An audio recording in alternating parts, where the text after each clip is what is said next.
Olá, caros alunos da Escola Arnaldo Maroja, turma do primeiro ano, boa noite. Na aula de filosofia, hoje nós iremos falar de Platão. Em sua grande obra, né? A gente sabe que a obra O Mito da Caverna, ela também pode ser chamada de Alegoria da Caverna. Foi escrita por ele, por Platão, que foi um dos mais importantes pensadores da filosofia.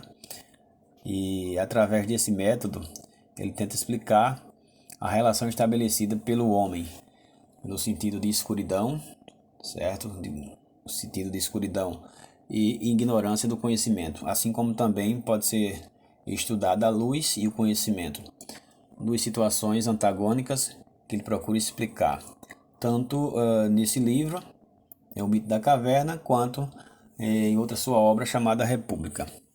Então, em resumo, Platão ele descreve que alguns homens, desde sua infância, se encontram aprisionados em uma caverna, ok? Como mostra a imagem aqui. Nesse lugar, eles não conseguem se mover em virtude de correntes que os mantêm imobilizados e aprisionados. E observem que eles estão de costas, né? Eles estão de costas virados para a entrada da caverna. Então, observa-se também que eles veem apenas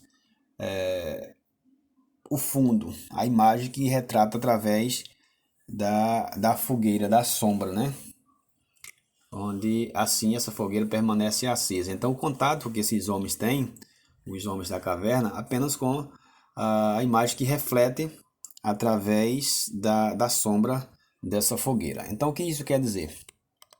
Logo mais a gente vai entender um pouco mais, mas antes de mais nada, vamos fazer ainda mais uma análise dessa imagem aqui. Por ali se observam que passam homens, né? Passam homens, mas como a parede oculta, né, o corpo desses homens, apenas as coisas, elas são projetadas, apenas em sombras, certo? E aí, um certo dia, um desses homens que estavam acorrentados, ele consegue escapar e é surpreendido com uma nova realidade, ou seja, ele sai e vê uma realidade que até então eles não tinham acesso, né, porque estavam aprisionados. No entanto, quando ele sai, a luz da fogueira, bem como o exterior da caverna, agride os olhos, certo? Já que a luz ele nunca tinha visto a luz. Então ele vê um mundo diferente, ele vê um mundo brilhoso, incandescente. É uma nova realidade que esse homem passa a ver, ok? Então, esse homem, ele sai, vê o mundo externo, ele tem a opção de voltar para a caverna e manter-se como havia se acostumado, né, preso dentro dessa caverna, ou por outro lado, ele pode se esforçar e se habituar a viver essa nova realidade de liberdade e um mundo diferente, né, daquilo que ele vivia dentro da caverna. Se esse homem quiser permanecer fora, ele pode, certo? Mas também pode voltar para libertar os companheiros, dizendo que, sei lá, havia um outro mundo descoberto fora da caverna. Mas provavelmente esses outros que ficaram, eles não acreditariam nesse testemunho do homem que saiu, já que a verdade era o que eles conseguiam perceber, certo? Era apenas aquela vivência dentro da caverna, ok? E então vamos com esse livro, né, com o mito da caverna, Platão revela a importância da educação e da aquisição do conhecimento. Então, nesse sentido, né, e nesse instrumento, esse instrumento de educação que permite aos homens estar em par da verdade e estabelecer o pensamento crítico. Só através da educação consegue, consegue o conhecimento e, sobretudo, o pensamento crítico, ok? Bem, foi visto também, né, o senso comum, o consenso, que dispensa o estudo e investigação. É representado, né, nessa situação aí pelas impressões aparentes vistas, né, foram essas impressões vistas pelos homens através das sombras. Então, essas representações através das sombras que, de fato, era o mundo externo. O conhecimento científico, por sua vez, né, baseado em provações. que é representado aí, no caso, pela luz. Ok? A luz simboliza o conhecimento científico. E a sombra representa as impressões aparentes, apenas algumas impressões, nada de concreto. Certo?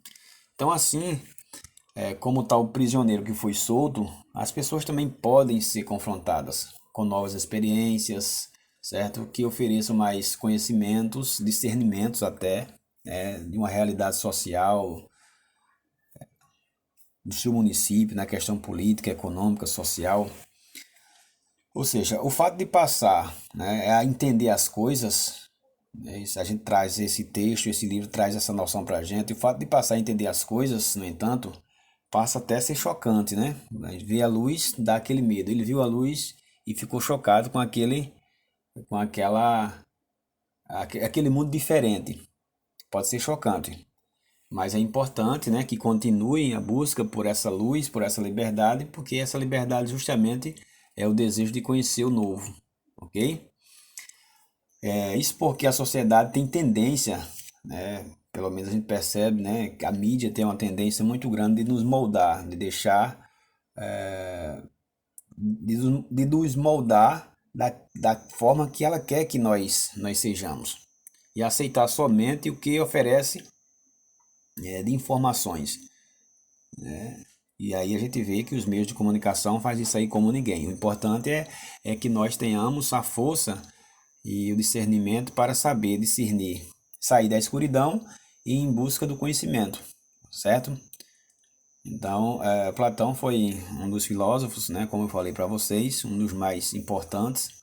Então, desde a antiguidade, que ele quer mostrar a importância de conhecer a verdade, de conhecer novas, de se investigar algo, né? E aí, nos dias de hoje, a gente pode levar para investigar para que sejamos, para que encontramos meios de combater o sistema, né? O sistema político, o sistema da mídia, ou seja, e qualquer ação que possa tentar lhe moldar, certo? E aí ele fala também, deixa claro que nós temos que nos limitar, mas não a limitação de desejo de mudança para um mundo melhor e uma realidade mais clara e mais objetiva, ok? Então, pessoal, é um pouco do livro, né, de Platão, bem importante demais para o nosso conhecimento. Lembrando, e a gente vai encerrar com uma pergunta: você quer estar na caverna ou você quer em busca da liberdade e da clareza do mundo exterior?